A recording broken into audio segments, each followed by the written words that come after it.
The moon rose quietly over the village, shadowed in its monumental feat of stealing the place of the sun by the mundaneness of its daily happening, seeming insignificant to the people of the village.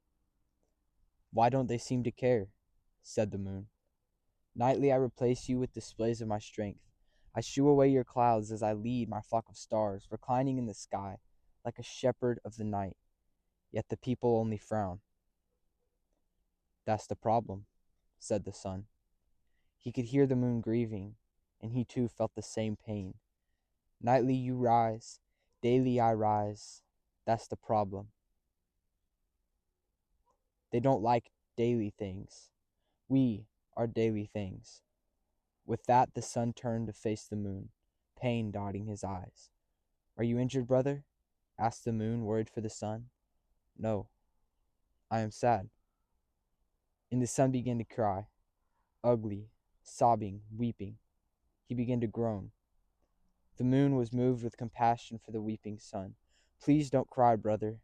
You may not shine as the brightest star, but you shine for these." The moon turned to the earth and paused. His eyes traced lands, and he saw the beauty of things created. "And never doubt, I see him smiling upon you even now." But still the sun continued to weep. "I know his face," sobbed the sun, "and I don't cry for me. I cry for them." He too had now turned to look upon the earth. "I cry because they frown." The sun made a sound, a screech like the start of a baby's wail, and tears, the size of moons, fell from his eyes, splattering the continents and soaking the nations. Then, with a collective roar that shook the very nothingness of space, all of the stars began weeping and groaning. Seized by agony, they covered the earth with their tears as they shook in the sky. A mighty thundering rose from the depths of the earth, and the foundations quaked with all intensity. The rivers became as oceans, and from the oceans rushed new rivers, flattening the mountains that stood before them. With one voice the birds lifted their song. With one sweep the trees bowed to the ground. And as the tribes of men stood among the shaking, the stones of their kingdoms unified creation with one final note.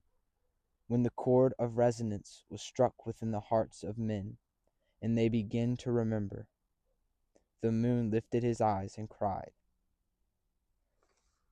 "Let them see, in common days, that you are still in the mundane." And rainbows covered the face of the earth.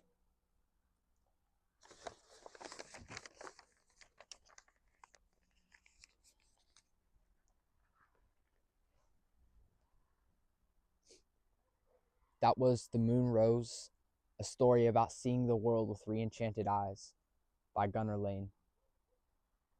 If you want to read that story for yourself, go to gunnarlane.blogspot.com or click on this video to see an even more cinematic telling of it.